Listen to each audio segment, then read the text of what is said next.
Welcome to the Lake Show, where you can find out what's going on in and around Lake Loudoun. This show is brought to you by the Fort Loudoun Lake Association, a nonprofit environmental conservation organization that keeps Fort Loudoun Lake safe, clean, and fun. I'm Angela Howard, the Executive Director of Fort Loudoun Lake Association, and I work with zone managers and an in-house scientist who remove trash and debris daily, educate our community on pollution prevention, and monitor stormwater and the health of our streams.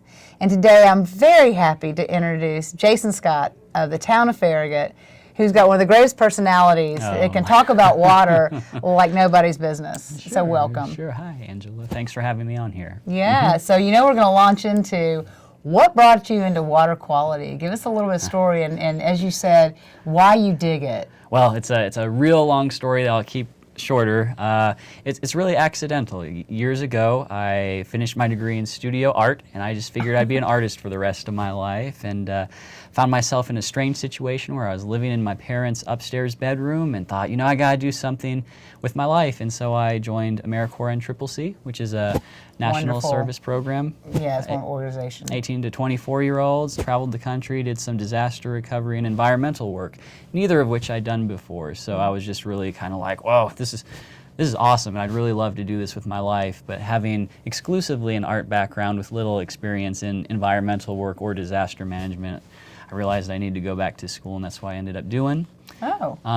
Did another term of AmeriCorps, went to grad school, and then got the job at the town of Farragut, and they just happened to be like, hey, we need someone to do stormwater stuff, and that is really when I started focusing exclusively on water quality. What's your degree in? I didn't know you had a Sure. master's? Yeah, in environmental policy and management. From artist to environmental management. Right, crazy, huh? But That is wild. That is amazing. yeah, and I'll tell you, initially it's kind you get kind of concerned because you're surrounded by all these engineers and scientists, and you're just like, Yeah, but engineers are artists. where they Right? are, they really are, and you have to learn that you contribute a different type of art that has. From my standpoint, I like to think I bring visual communication. Well, and vision.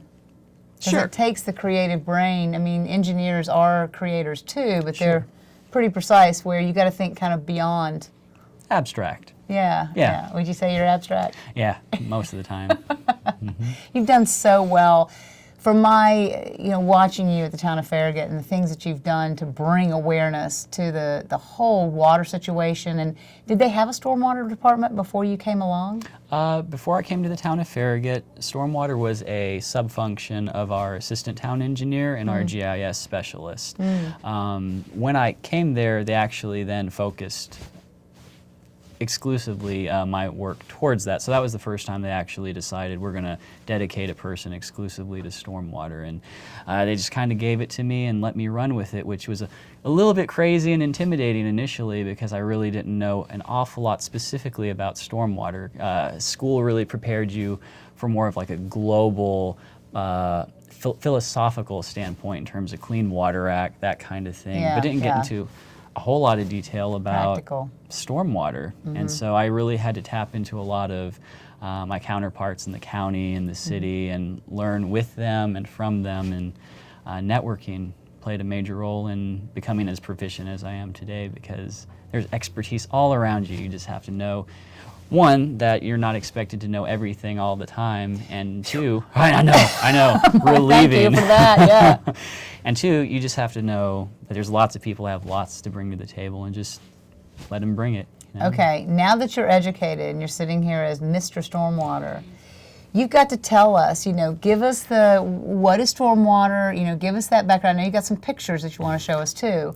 So yeah, launch into that and explain to us stormwater. So stormwater is a lot of things, and in the town of Farragut, a way that a lot of our volunteers end up interacting with our program is through Adopt-a-Stream programs, as pictured here.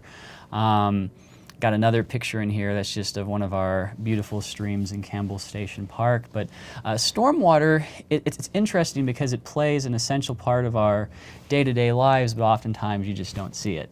Is stormwater only when it storms?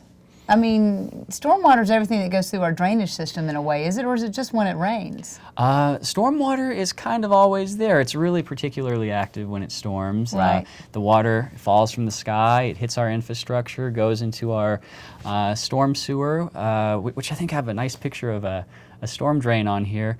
But it goes in there and it goes through pipes and then it discharges into our streams. Taking everything with it, which right? takes everything with it. Is that the storm pipe? Oh, this is a good example of construction site runoff when a construction site isn't adequately maintained. Sediment will run off site, and in this case, fortunately, there's a barrier in that particular storm drain, but a lot of times that material can actually get into the system and travel all the way into our streams, which can impair the biological integrity of our stream system.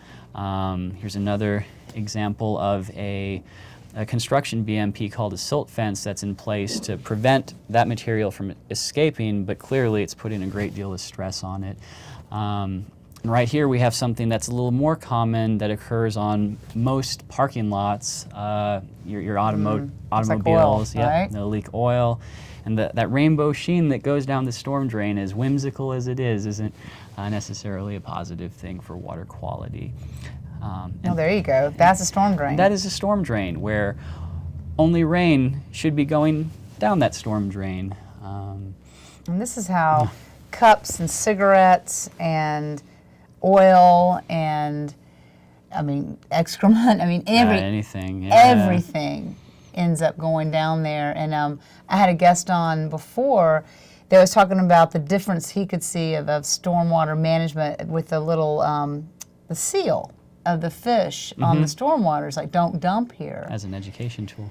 As an education tool, but that maybe stops it at that source, but is it non-point sources on the, like you said, the parking lots, or like we have in the city of Knoxville, somebody throws away a cup in Fountain City, comes all the way down First Creek and hits our boom down at Volunteer Landing. That's right. That's right. And that, I mean, and you study that. So, so that's your job. But what is your job? Is your job to get people to stop littering, to get people to stop putting things down? BMP workshops. I mean, how do you affect? If they said, Jason, go do it. Okay. What is it? Right. The job of a stormwater coordinator, I had never thought, again, of stormwater or what a stormwater coordinator. And if maybe we had a piece of property in queue that wasn't being used for something else, which is like, what are the chances of that, right? And Farragut, yeah. Right, but we had a lot, and it actually adjoined. Oh, is that it?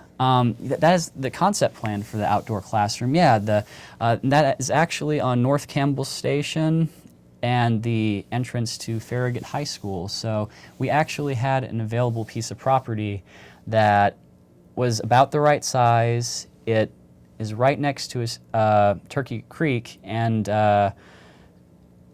the high school. And is the high school going to be a feeder? Are you going to target the high school, or are you going to target all of Knoxville to come use it? It's open to the public. Right now we have projects lined up with Farragut High School and Green School of Knoxville, which is actually outside of Farragut. So we're open to classes. Bearden, Webb, Hardin Valley. Private schools? Public or private. Anyone in the public that's interested in utilizing the space is welcome.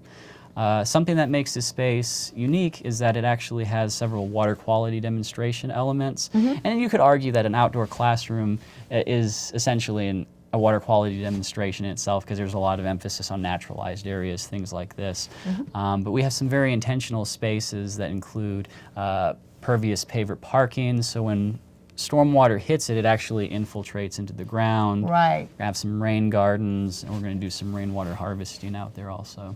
What are you going to learn? I mean, what would a person come and what would they learn if they stepped on this and went through the different, I guess, stations or settings? What do you learn? What do you walk away with? That's the question. I think there's a lot of flexibility in what can be learned. I'd like to think that the demographic to use the space could be as broad as like a resources class to a art class, and obviously the sciences could take something away from there. A pedestrian just passing through will get to learn about contemporary best management practices that are used to manage stormwater. But I feel like the really critical meat and potatoes of it is going to be just engaging the space. Jason, we've run out of time. Oh. You are so interesting, and I love it. But I want to thank our viewers for joining us today, and thank you for being on the show. Thank you so much, Angela.